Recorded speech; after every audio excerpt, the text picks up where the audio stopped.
Hello folks, I'm Brian Manzella.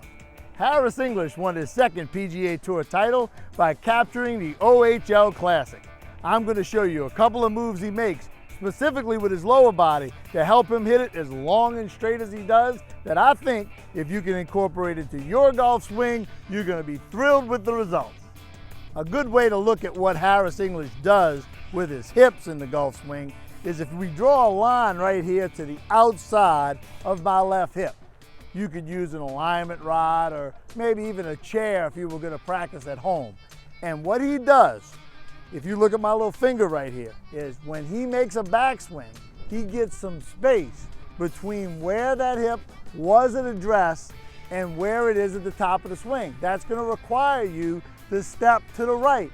Maybe move your head a little bit. Harris English's head, even at address, is pretty far back as far as modern golf instruction goes. His nose, it is a little rotated, but it's nearly over his right knee at address. So you step on your right leg and you relieve some room from that left hip or where it was at address. Harris English also lets his knee rotate out and keeps some flex in it, showing that that's okay move in the golf swing too. Now, I think his key move is the move he makes from the top. Once he's got that hip pointing over here to the right of his ball at address and away from this line that he started on, he then sinks his hip back to the left, replacing his hip as far as how far toward the target it was, but not turning it back to the target.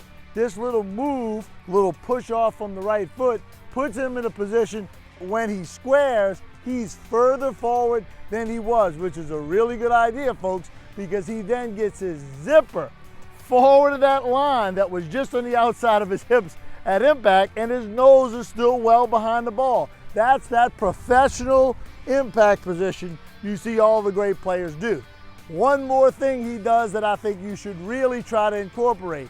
From this squatted position and even this return to square position, he springs upward. His belt line is a full belt line and a half higher at impact than it was halfway down. So remember, get yourself some space, settle back into that space, square up further left, and spring up into this professional impact position for longer and straighter shots and lower scores.